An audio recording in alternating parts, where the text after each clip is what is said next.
Hello, my name is Maylene. When I got pregnant, my parents said I brought shame to the family, so they forced me to marry a man they called homeless, as punishment. What they didn't know was who he really was. But that wasn't the worst part. They erased me from photos, took my name off the prayer list, told neighbors I'd run off with a stranger, and while the world clapped for their grace, I was sleeping on a mildewed mattress behind a gas station, 7 months pregnant, wondering how much more they'd take before I disappeared completely. Why would your own family rather shame you than love you? Do you want to know what happened next?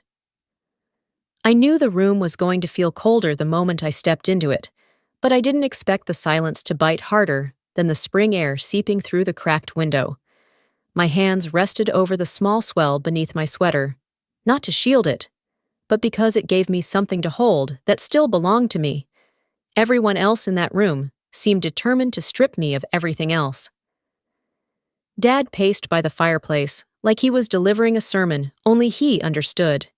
His dress shirt, always tucked too tight, strained against his chest every time he turned sharply.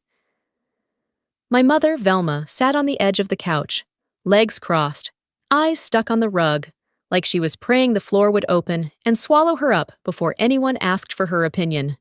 And Rhiannon, my perfect sister, she leaned against the wall with her arms crossed and a smirk curling under her lip, like she was watching a rerun of a show she'd already spoiled for everyone.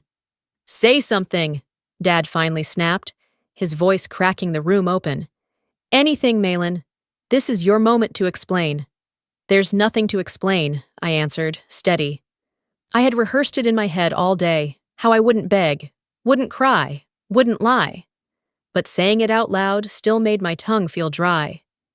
"It's my baby, that's all," Rhiannon scoffed. "Don't play the martyr. You weren't this silent when you let whoever it was do this to you."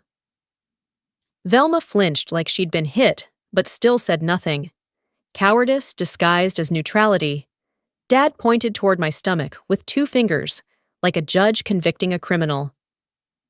"This is not just your mistake. This stains our name, our family. You think your choices don't affect anyone else?" "I didn't ask you to fix it," I said, and I hated how quiet my voice came out. "I didn't ask you for anything." He stopped pacing. That was my mistake, assuming he wanted dialogue. He didn't. He wanted submission. "Then you have no place in this house."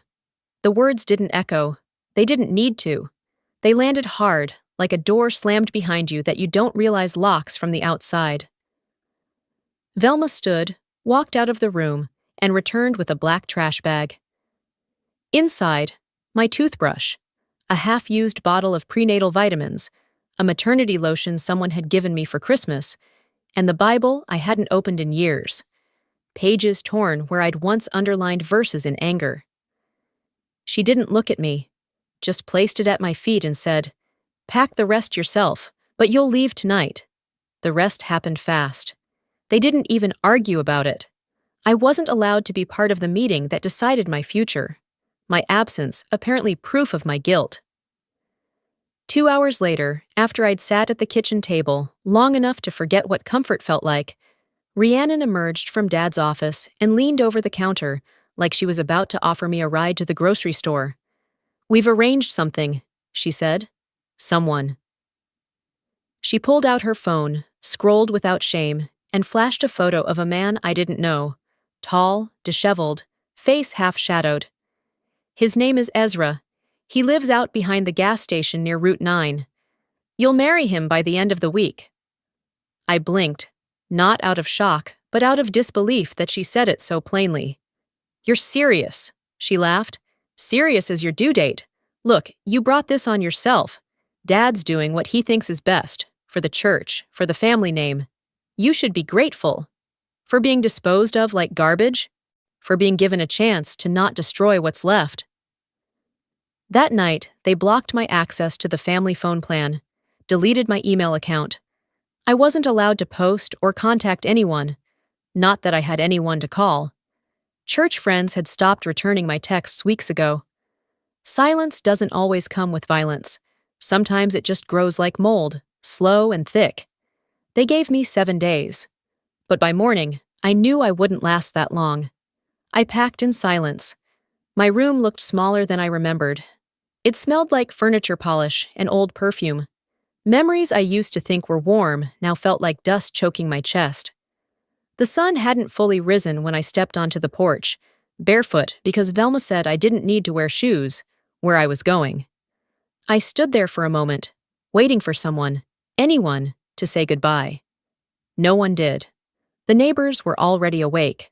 Mrs. Kim watered her front bushes and looked away the moment our eyes met. Mr. Grant opened his garage and then shut it again when he saw me. As I walked down the sidewalk, the wind caught the edge of my too-thin jacket. My fingers tightened around the trash bag strap digging into my shoulder. My stomach ached, not from the weight of the child I carried, but from the weight of what I was leaving behind. Or more accurately, what I was being forced to carry forward without a trace of where I belonged. A woman on her porch whispered to her husband, "She used to be such a nice girl." I didn't look back. What was there to see? I didn't cry when the front door shut behind me, but I did later, when they told me who I was marrying. By the time I arrived at the church, my feet were sore, and my thoughts were too tangled to untangle. 5 days had passed since I walked out of my childhood home, and every one of them had chipped away something I hadn't realized I was still holding on to. Pride. Hope. Maybe even a sliver of belief that someone, anyone, might stop this train wreck. They didn't. I hadn't seen Ezra yet. Not even a photograph this time.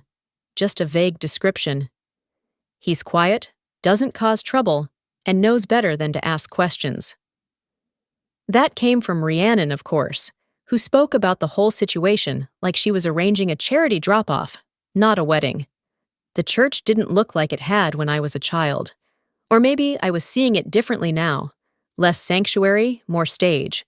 The ceremony was set up in the back garden where the youth group used to hold Easter egg hunts. A few folding chairs lined the patchy grass. There were no decorations, no music.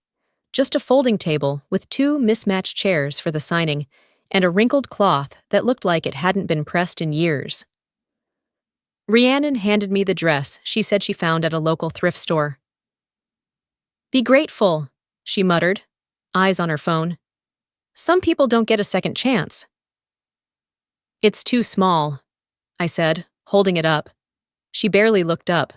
"You're not here to be comfortable. You're here to be fixed." No one helped me change. I used the church bathroom, the one with the flickering light and peeling wallpaper. The dress clung too tight across my chest and gapped oddly at the seams. I couldn't zip it fully in the back. I wrapped a thin cardigan over it and called it enough. When I stepped out, Velma gave me a once-over and turned away. Luther didn't even look. The pastor, someone I hadn't seen in years, stood near the makeshift altar with his hands folded neatly. He gave me a small nod, more out of obligation than welcome. "Let's begin," he said, like we were starting a budget meeting. Ezra appeared then, walking toward us from behind the church. He wore a button-down shirt, slightly wrinkled but clean, slacks that didn't quite fit. His shoes were worn at the heels. His face was unreadable, not cold, just blank. He didn't look at me, didn't offer a hand or a word. I couldn't decide if that made it easier or worse. We stood side by side while the pastor read a passage about humility and reconciliation. I heard none of it. I only remember the way the sun hit the back of my neck, how my toes curled in the 2 tight flats I'd borrowed from Rhiannon, and the single fly buzzing persistently between us. "Do you take this man?" the pastor asked, voice steady, "to be your husband?" "I do," I said, because that's what was expected. Because no wasn't an option that day. Ezra answered the same, low and even. There was no kiss, no announcement, no applause. "You may return to your lives," the pastor said, not even trying to fake warmth. Luther nodded once. Rhiannon took a photo on her phone, just one, no poses, and muttered something about having proof. I was handed a fake flower halfway through the ceremony, plastic petals slightly melted at the edges. I still don't know why. No one offered congratulations.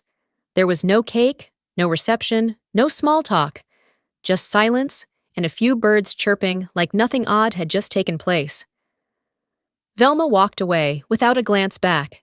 Rhiannon gave me a look that said, "You asked for this," even though we both knew I hadn't. Luther spoke only once more. "It's done. Don't contact us unless it's about the baby, and even then, think twice." After everyone left, I sat alone on the folding chair for a while, staring at the grass. I didn't feel married. I didn't feel anything, really. Not sad, not angry, just vacant. Ezra returned with an old pickup truck, the kind that made more noise than motion. He didn't speak, just opened the passenger door and waited. I climbed in. There was no luggage, just the trash bag I'd carried out of the house, and a small cracked plastic bag someone had shoved under the passenger seat. Inside it, a prepaid phone that didn't work, and a few travel-sized toiletries. I didn't ask where we were going. I figured I'd find out soon enough. The drive was quiet, not awkward, not heavy, just absent. Like we were two people occupying the same vehicle, but entirely different universes. The road stretched on, trees passed. I looked out the window and realized I hadn't seen my own reflection in days. Maybe that was on purpose. I didn't expect Ezra to make small talk. He kept both hands on the wheel, his eyes steady on the road, like this was just another errand. Grocery store, hardware shop, drop off the unwanted girl. My hand rested against my belly. The child inside me shifted gently, almost like a reminder I wasn't alone, even if every sign around me said otherwise. Eventually, the road narrowed. We turned off the main strip and passed a series of rusting fences and a shuttered gas station. A weathered sign swung overhead in the breeze, barely holding on by its last bolt. Ezra pulled into the gravel beside it. He didn't say anything as he cut the engine. He didn't look at me, just stepped out and walked toward the trailer parked behind the building. I stayed seated for a moment longer, staring at the dashboard. "My marriage started without a promise," I whispered. "Only instructions." I stepped out of the truck, one hand still resting against my stomach. The gravel crunched beneath my shoes with a tired kind of finality. The air smelled like oil and rust, a leftover scent from a life that had shut down years ago. The trailer ahead looked like it had survived more storms than seasons. It leaned slightly to one side, its windows stained yellow around the edges. There was no porch, no welcome mat, no sign that this space had ever known warmth. Ezra didn't speak. He just unlocked the door, pushed it open, and walked inside like he was showing a stranger a motel room he didn't own. I followed, though my legs resisted. Inside, it was smaller than my old bedroom. A narrow mattress lay crooked on a metal frame against one wall. No pillows. The ceiling had a long crack running from one corner to the middle. There was a single chair beside a hot plate on the counter and a cup with 3 plastic forks sitting inside it. No curtains, no table, no clock. I stood in the center, trying to figure out where my presents could fit in a place that clearly hadn't been made for more than one. "Where's the lock?" I asked. Ezra looked at me, not startled, just steady. "There isn't one." He grabbed a bottle of water from the counter, placed it near the mattress, and walked out without another word. The door clicked shut, not locked, but somehow that silence felt heavier than any deadbolt. I didn't unpack. I didn't sit. I leaned against the edge of the counter and stared at the single dim ceiling bulb that hummed faintly above me. I didn't cry. I'd already spent too many nights mourning the loss of people who were still breathing. My eyes moved to the edge of the mattress, where a stain had discolored the seam. It reminded me of something, a couch in a lawyer's office. I hadn't meant to think about it, but there it was. 2 weeks earlier, the office smelled like dust and paper. The fan rattled behind the receptionist's desk. Velma sat beside me, hands folded, like she was preparing to pray, but never got around to it. She hadn't said a word in the car, or when we walked in, or when the lawyer slid a stack of documents in front of me. "You're just signing to ensure the child's future is handled properly," he'd said. His voice was soft but clipped, like he'd done this enough times to know which phrases worked best on girls like me. I remember flipping through the papers, legalese everywhere, words like waiver, assignment of guardianship, irrevocable. I'd asked one question: does this mean I don't have rights anymore? Velma finally spoke then. She didn't look at me. She just fixed her eyes on the plaque on the desk that read David Langford S. Quarters and said, "Good mothers know when to step aside." It wasn't a request. It was a sentence. I signed. Because at that point, I still believed they were doing this to protect me. Because I thought fighting meant more doors would close. Because I didn't know yet that I was already on the other side of them. I snapped back to the present as a drop of water landed on my hand. I looked up. There was a slow drip from the ceiling. Rain must have started, though I hadn't noticed when it began. It was almost dark now. The inside of the trailer had no clock, no sense of time. I found a blanket shoved behind the chair, thin and scratchy, but better than nothing. I laid it over the mattress and sat down, careful not to lean too far to one side. The springs creaked, but held. Ezra hadn't come back. Maybe he was outside, maybe not. I didn't hear the truck leave. I didn't check. I laid back and stared at the ceiling, letting the soft sound of dripping water set a rhythm I hadn't asked for. My body felt heavy, but my mind was alert in a way that kept me from sleep. The kind of awareness that grows when you know no one's coming to check on you, not out of malice, but because they've already decided you don't matter. I pressed my palm against my belly. The child inside me shifted slightly, as if offering company in the void. "They think I'm broken," I whispered into the dark, "but broken things are still sharp." At some point during the night, the rain had stopped. I must have drifted off for a while, though I couldn't say when. There was no clock, no ticking, no sunrise pouring in through the yellowed windows, just the soft creak of metal under me and the faint scent of wet dust clinging to the ceiling. I opened my eyes slowly, my back stiff from the uneven mattress, and my body unsure whether rest had happened at all. I sat up, pulling the blanket around my shoulders like it could shield me from more than just cold. My mouth was dry, but I didn't move. I listened for the sound of footsteps or the truck. Nothing. Stillness held its breath around me. Then a knock. Soft. Twice. I hesitated, then stood and opened the door just enough to see Ezra's hand extend toward me. He didn't look at me, didn't say a word. In his palm was a small paper plate with 2 slices of toast and a hard-boiled egg, perfectly peeled. I blinked. By the time I stepped fully into the doorway, he was already walking away, the screen door of the gas station creaking open as he disappeared behind it. I sat at the edge of the mattress, staring at the food like it might come with a condition. I waited a full minute, then I took a bite. It was dry, no butter, no salt on the egg, but it was warm, and it hadn't been left out of pity or duty.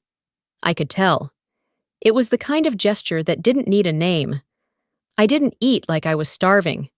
I ate like I was remembering how to let something into my body that wasn't fear. The day stretched long. Ezra came and went without a word, the truck coughing out its usual rattle as it pulled away around noon. He returned with a few canned goods and bottled water, stacking them on the small shelf beside the hot plate. Still no questions, no explanations. By afternoon, the heat had pushed through the thin trailer walls. I opened the small side window to let in some air, and that's when I saw her.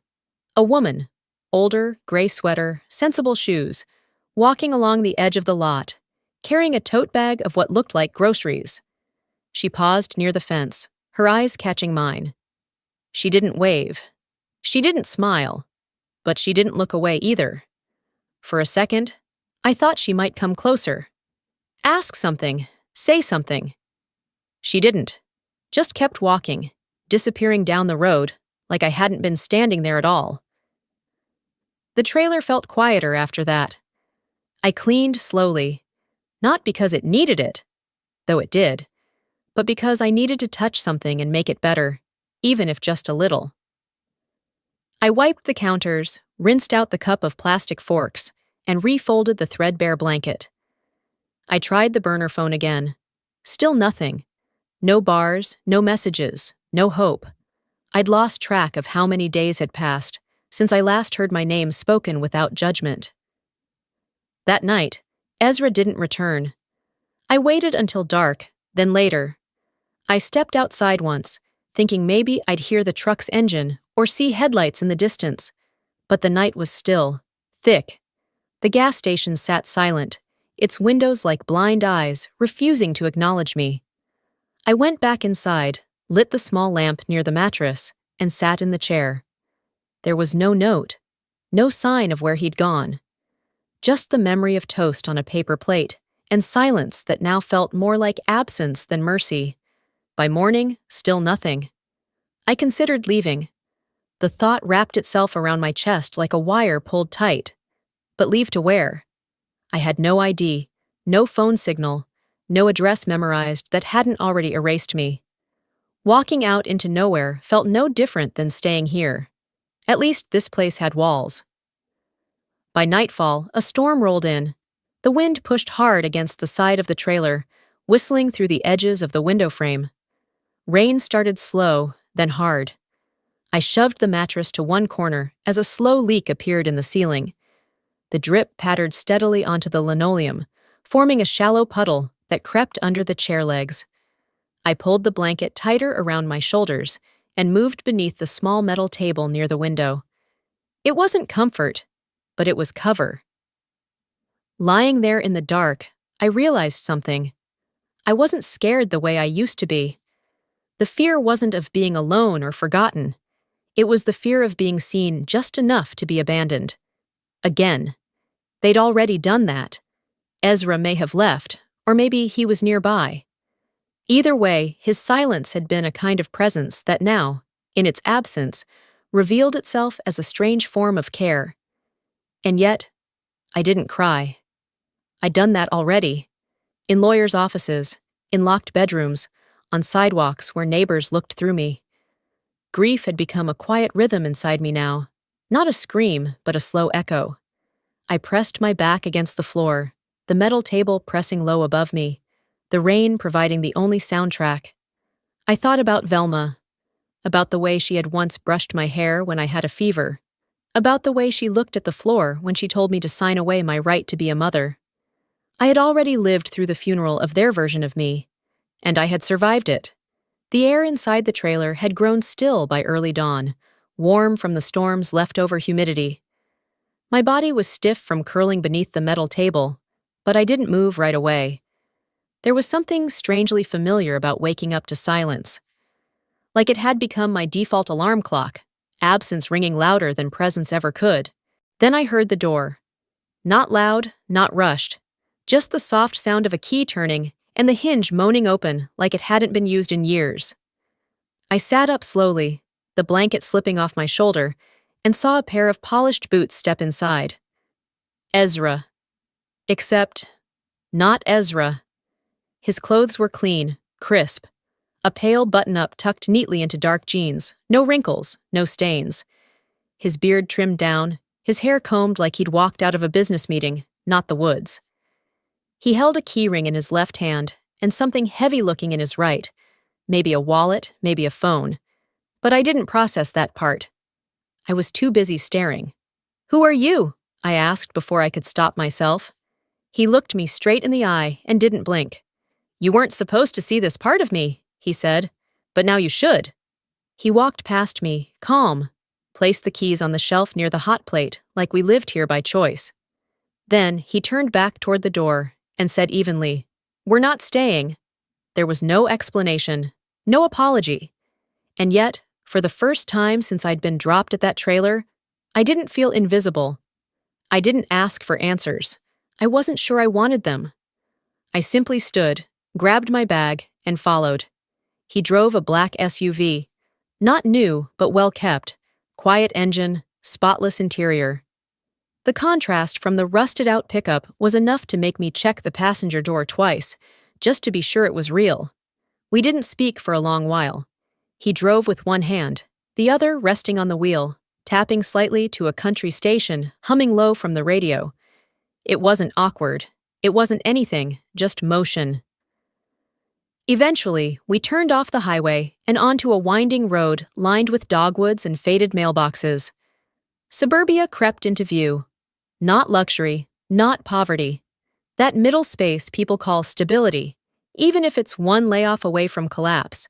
He pulled into a driveway where a small modern house sat tucked behind a row of hedges. Clean, quiet, neutral. He got out first, walked around, and opened my door. I stepped out slowly. The air cooler here, lighter somehow. "This is yours?" I asked. He nodded. "It was. It can be again. Or something new can be." He didn't wait for a reply. Just walked toward the front door and let it swing open. I followed. Inside, it smelled like cedar and something herbal. Fresh. There were no photos on the walls, no signs of family, just soft furniture, muted colors, and windows that let the light in without asking too much in return. I didn't ask what he did or where he'd been. I knew better now than to look for answers where survival had been the priority. Instead, I sat on the edge of the couch and let myself exhale. Hours passed. He moved around quietly, unpacking a few things into the kitchen, adjusting a thermostat, checking the fridge. I stayed in the living room. No words were exchanged, but I didn't feel discarded. Late that afternoon, the laptop on the coffee table pinged.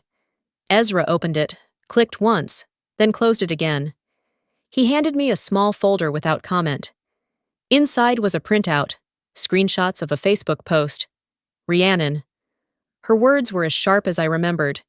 "She married a stranger for food and shelter. I hope she's not starving." There were likes, comments, laughing emojis. Someone even tagged the old church group. A few minutes later, my phone vibrated.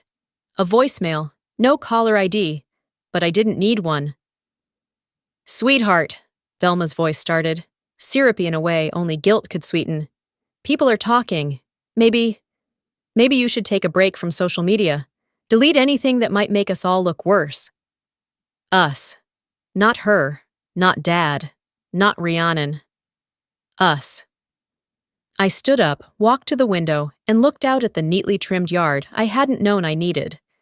Then I said, clear enough for him to hear, "I need a suit, and a place to work." Ezra didn't even turn around. "It's already being arranged," he said. That night, I didn't mourn what I'd lost. I planned for what I'd no longer tolerate. 1 week later, I stood outside the courthouse in Harrisburg, the morning sun catching on the glass facade like it was daring me to step inside. The building loomed, sterile and official, but I wasn't here to beg. I was here to begin. My heels clicked against the marble floor with each step I took, firm but not rushed. I wore the navy blue suit Ezra had arranged for me, fitted, nothing dramatic. My hair was tied back, makeup minimal. I didn't want to be remembered for how I looked. I wanted the record to show that I came prepared. Inside courtroom 2B, the air smelled like floor polish and old coffee.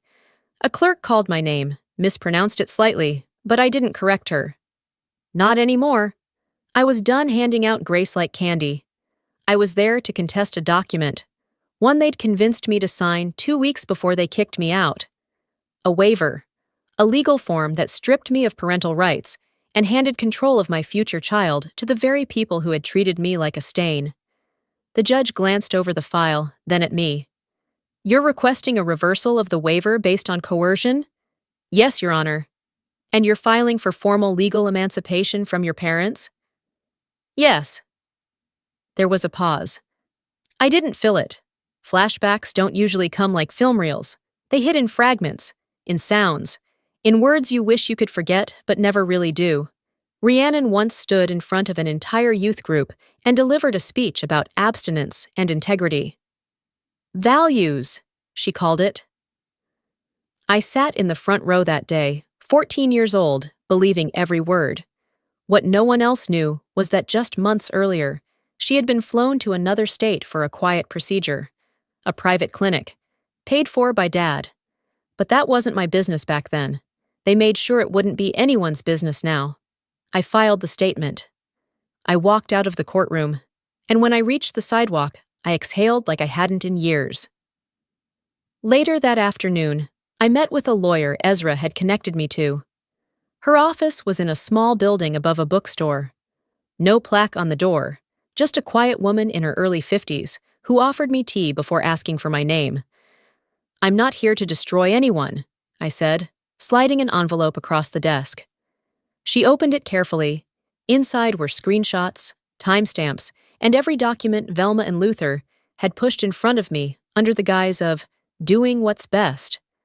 She scanned the pages, then looked at me. "You know, most people don't gather this much. They rely on memory." "I've already learned what memory costs when it's not on paper." She nodded. "It's time your side of the story had a file cabinet." Before I left, I handed her one more sheet, Rhiannon's college scholarship application. She'd claimed 300 volunteer hours at the local clinic. I knew the clinic director. I knew the logs didn't match. I didn't say it to be cruel. I said it because I was done being silent. By evening, the story had begun to spread. Not mine, but theirs. Online whispers grew teeth. "Estranged daughter files civil separation from respected church family," read one headline. I didn't share it, didn't comment, but I read the reactions. Rhiannon posted something within hours. "Some people are allergic to peace." Velma texted me that night. "How could you turn this into a circus?" She didn't say my name. She didn't ask if I was okay. Just blamed me for the spotlight they'd earned. I sat at my desk, next to a neat stack of manila folders, and labeled each one without hesitation. What they did. What I know. What they'll never take again. The silence around me wasn't empty anymore. It was structured, like scaffolding. I wasn't building revenge. I was building a boundary. The courthouse hadn't handed me freedom, but it gave me something better, clarity. And that was a start. The next morning came with a dull gray sky and an inbox full of venom, the kind that hid behind polite tones and church emojis. I hadn't even made coffee yet when I saw the post. It was Rhiannon's, of course. A neatly curated image captioned with something that sounded like it belonged in a framed quote at a suburban gift shop. "Family comes with mistakes, but we don't delete each other." Underneath it, a photo from my wedding, or rather, what used to be my wedding. I had been cropped out entirely. Just Ezra stood in the frame, eyes lowered, hands at his sides. The background had been lightened and filtered to look almost hopeful. Below it, she had added a Bible verse, something about mercy and new beginnings. I stared at it, jaw locked, heat crawling up my neck. The comments flooded in. "So proud of you for taking the high road." "God sees your heart, Rhi." "This must be so hard for your parents." And then, from someone I used to sit next to in choir practice, "You're better than this, Maylin." They had tagged me too, not by name, just to her. I was a ghost they couldn't stop dragging into their narrative. I didn't comment. I didn't argue. Instead, I opened a blank white square in my photo editor. No caption, just 3 words across the middle, in plain black font. I remember everything. I hit post. By late afternoon, the digital storm was thick with speculation and Sunday school sympathy. And that's when I heard the envelope slide under my door. I bent down, picked it up, and immediately recognized the careful cursive on the front. Clara Winsley. There was no return address, just a note inside. "I saw them back then. I should have spoken. If you still want truth, meet me." No instructions, no apology, just truth. I found her later that evening at the cafe, 2 blocks down from my apartment. She sat at a window seat with a cup of tea she hadn't touched. Her coat hung neatly over the chair beside her. She looked the same, older than when I was a kid, sure, but still composed in that way women of her generation had perfected. Quiet, watchful, never hurried. "I'm sorry," she said, before I even sat down. "Why now?" I asked. She placed a flash drive on the table. "There was a cleanup day," she said. "The church parking lot. I was recording volunteers for the bulletin. I caught something. I didn't mean to." I took the drive, not sure what to expect. When I got home and opened it, the video played in shaky frame. Luther in the church hallway, face red, hands clenched. His voice rang loud and clear. "That child is dead to me. She's not family anymore." I didn't flinch. I didn't rewind. I uploaded it. My caption was simple. "This is how we were taught to forgive." It took less than an hour. The shift was subtle at first. Likes, reposts, comments. Then came the apologies. The people who once whispered now suddenly remembered how uncomfortable they'd felt, but hadn't said. "We didn't know. We should have asked." "I'm sorry we stayed quiet." Truth has a way of growing legs when you least expect it. The next morning, a knock came at 9 hours sharp. A man in a brown coat handed me an envelope with practiced indifference and walked away before I could ask anything. Inside, civil complaint papers. Luther and Velma Greaves versus Malin Rhodes. Claim neglect of elder care. Claim moral abandonment, filed under Pennsylvania's filial responsibility law. Attached were glossy photographs of Velma leaning on a cane at the pharmacy, Luther in bed with a humidifier behind him, and, of course, Rhiannon wiping a tear at Sunday service. They had staged their suffering. The hashtag started trending by lunch. Family first. Ungrateful daughter. Honor thy parents. A local radio station even quoted a church leader. "It's tragic when children forget who raised them." I didn't go online to defend myself. I went live. My face bare, hair pulled back, no music, no filter. "There is no law," I said, looking into the camera, "that demands you fund your own erasure. There is no honor in pretending people didn't harm you just because they share your blood." I paused. My conscience is clear. Is yours? Then I ended the stream. The next notice I received wasn't a message. It was another court summons, with my name finally spelled right. 10 days later, the courthouse steps felt different beneath my heels. Not heavier, not lighter, just real. I had walked those same tiles when I filed my petition. Back then, there was still some hesitation, the kind you carry when you're not sure if people will listen. But this time, I wasn't here to be heard. I was here to be recorded. The courtroom was cool and still, like always. No buzz of chatter, no eye contact, just seats filled with faces pretending to be neutral, and a judge looking like he'd rather be somewhere else. I sat alone. Ezra offered to come, but I told him no. Not because I didn't want him there, but because this wasn't his fire to walk through. Velma and Luther sat 3 rows behind me, flanked by their attorney and someone from the church. Rhiannon was there too, of course. Designer bag, expensive blouse, face painted in manufactured sorrow. The judge cleared his throat. "We'll begin with the plaintiff." Their lawyer stood and began listing grievances. Emotional distress, familial rejection, and an alleged obligation I had failed. There were buzzwords thrown around: moral duty, familial tradition, abandonment. I let them talk. When it was our turn, my attorney stood and said calmly, "We'll be presenting evidence of coercion, misrepresentation, and sustained emotional harm directed at my client."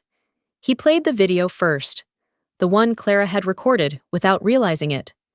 The courtroom watched as Luther screamed into a hallway years ago. "That child is dead to me. She's not family anymore." Then came the documents, the waiver I signed under pressure, the financial transactions masked as support, but really used to cut me out, and emails from Velma about doing damage control. Rhiannon took the stand, swearing she had no knowledge of manipulation. Her voice cracked when she said, "We were just trying to help her get on her feet." Velma cried, dabbing her eyes without smearing her makeup. Luther didn't speak, just stared forward, jaw locked, like it was the only thing keeping him upright. When the judge asked if I wanted to make a closing statement, I nodded. I stood slowly, my palms dry, my heartbeat even. They filed this lawsuit to punish me for surviving. That's the truth. They say it's about love and duty, but it's not. It's about power, about who gets to control the story. I scanned the room. Nobody met my eyes. I'm not here to convince anyone I'm perfect. I'm not even here to ask for understanding.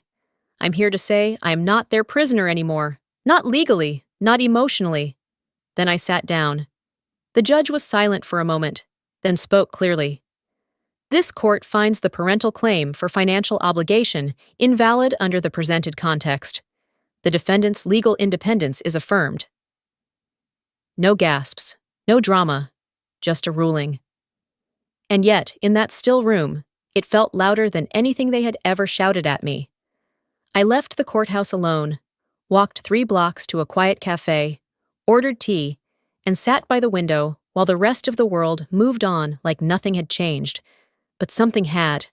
That evening, the Haven Foundation hosted its first annual gala in a modest event center just off 3rd and Jefferson. The place was warm, filled with quiet lights, and the kind of people who didn't need to speak loudly to be heard. Ezra was there, off to the side. Clara, too, seated near the back with a pin on her jacket that read, "I see you." I wore a black dress, not because I needed to, but because I chose to. Simple neckline, sleeves to the wrist, and a soft pin that had the initials of my unborn child stitched quietly into the fabric. When I stepped up to the mic, the room hushed without needing to be asked. "I'm not here to tell a sad story," I said. "I'm here to reclaim one." A few heads nodded. This foundation isn't about vengeance. We're not collecting sympathy. We're investing in reclamation, for every woman who was told she had to apologize for her own breath. Applause wasn't loud. It didn't need to be. It was steady. True. After my speech, I walked down the steps from the stage, back into the crowd. On one of the tables near the entrance, an envelope sat alone. I opened it without ceremony. Inside was a single photo, my wedding day, cropped again. Only Ezra, no me. Tucked behind it, a name tag from that same day. Bride, not invited. Clara walked over, picked it up gently, and folded it in half. "You don't need that anymore," she said. And I believed her. 2 weeks passed with quiet rhythm.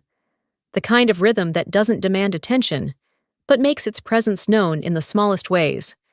Like how I stopped checking my phone every morning, or how the sound of my own heels in the office hallway no longer startled me. At the Haven Foundation, the light from the windows felt softer now. Or maybe I was learning how to let it in without squinting. My calendar was full. Meetings with new clients, budget reviews, a proposal to open a second shelter in the county. My desk wasn't just where I worked. It had become a place where I rebuilt the world on my own terms. That morning, I logged into a secure banking portal, scrolled through transaction records, and clicked "Confirm" on a wire transfer. The account was labeled Private Trust. Ezra had set it up months ago without asking. No fanfare, no conditions. The total amount, enough to cover the overdue mortgage on my parents' house and the full balance on Luther's medical bills. When the banker asked over the phone, "Would you like to include a message with the transfer?" I said, "No, just proof of payment." I didn't sign my name. There was nothing left to explain. Some debts are paid not because they're earned, but because carrying them starts to feel like dragging someone else's coffin on your back. Later that day, I sat in my car for 10 minutes after pulling into the parking lot near the courthouse annex. The sun hit the windshield just right, casting small flickers across the dash. I reached into the glove box, pulled out my phone, and tapped on a voicemail that had been saved under a new contact. Final chapter. Luther's voice filled the cabin, gravelly and uneven. "I was wrong, Malin, all of it. I don't expect you to forgive me, but I needed you to hear me say it. You were right, and I'm sorry." He paused before adding, "I thought I was protecting our name, but I didn't protect my daughter." I listened to it once, then again, not because I needed it, but because I had the right to. I didn't cry. I didn't press delete either. I just let it stay there, like an old photo in a box you don't open often, but also can't bring yourself to throw out. That weekend, I drove out to the edge of the neighborhood where I grew up, not to the house itself, but a park nearby where Dad used to take me when I was little. There was a fountain there, now dry and rimmed with frost. The air smelled like leaves and worn-out swings. I sat on a wooden bench overlooking the empty playground. No kids, no laughter, just wind and time. From my coat pocket, I pulled out a small letter I'd written to myself the week after the court ruling. The envelope was unsealed, the paper creased and worn. I unfolded it and read in silence. "You're not trying to prove you were hurt anymore. You're proving you survived it.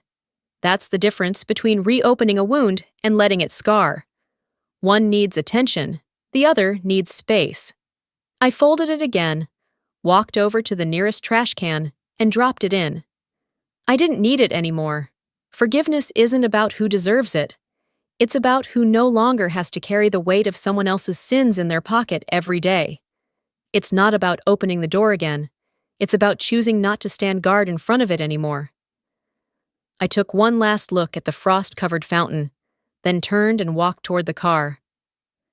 Ezra was waiting at the curb. No words, just a small nod and the engine running. I got in. We drove for a few miles without saying anything. Then he glanced at me, one hand resting on the wheel, and asked, "You okay?" "I'm not sure that's the right question," I replied, watching the trees blur past the window. "But I'm here, and I'm still me." He smiled. Not a wide one, but the kind that told me he understood more than I'd said out loud. They tried to end my story before it began, I thought, as the city faded behind us. I didn't fight them, I just kept writing. And I would keep writing, page by page, on my terms. Sometimes surviving is louder than fighting.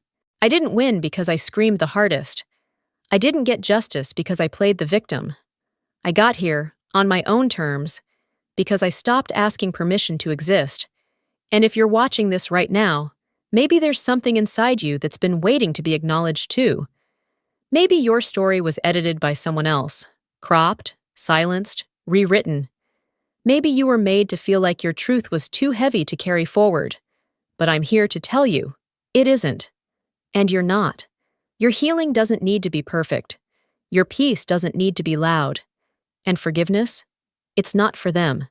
It's what happens when you choose to walk forward without dragging their shadow behind you.